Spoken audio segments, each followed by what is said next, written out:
All right, so now we're going to do problem number 2 where we're going to build the higher terms. So I've added in here how we found our least common denominators already. And from here, we're going to go ahead and build the higher terms.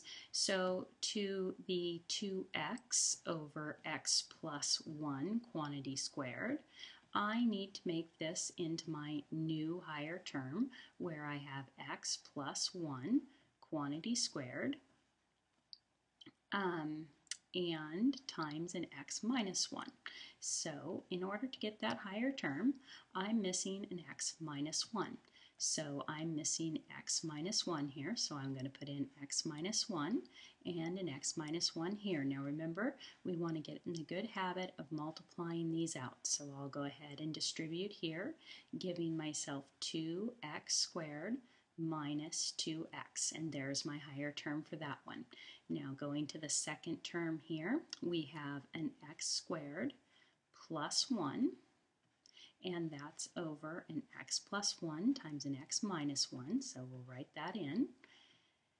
And what we're trying to achieve is our least common denominator over here of an x plus 1 quantity squared times an x minus 1.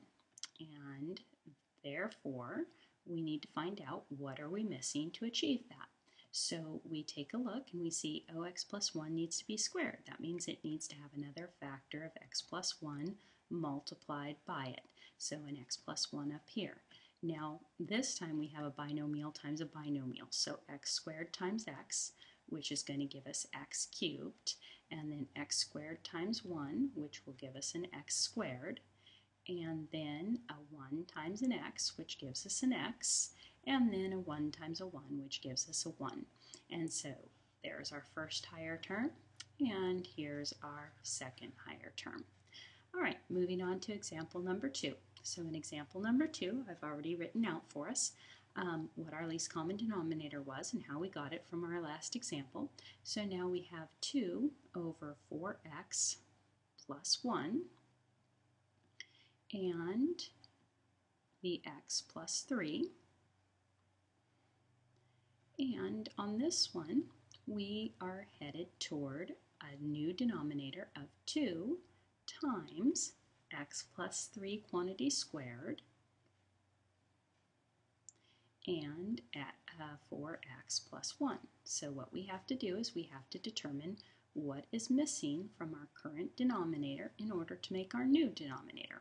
So we have our 4x plus 1, we have our x plus 3, and our x plus 3 should be quantity squared, so we're missing an x plus 3, and then it turns out we're also missing a 2. So we're going to be multiplying by 2 times x plus 3. Now the 2 times 2 is going to be a 4, and then we're going to distribute. All right, so the 4 times x plus 3 gives me a 4x, and then plus 12. And so there's my new higher term for that one. And then in the second one, I see 2 times x plus 3 squared, so I'm missing the 4x plus 1. So I'm going to be multiplying by the 4x plus 1 here, and then the 4x plus 1 here, which means that I need to multiply a binomial times a binomial. So we have 4x squared from the first term, and then my outside products give me a 1, and my inside products give me a 4, and it's 4 plus 1, which is 5x, and then 1 times 1, which is 1. So there's our new higher term there.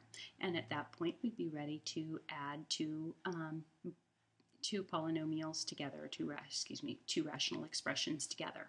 All right, so now you should give a try for problem number 3 here. There's the first 3 problems of it.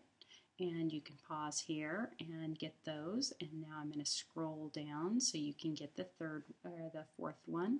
And there's that 4th one. And then I'm going to scroll down so you can see problem number 4. And there's problem number 4 as well. And you should do those 2. And I will come back and I will do both 3 and 4 in a video. That video will probably be longer than 5 minutes, just for the simple fact that I'm going to do more than one example.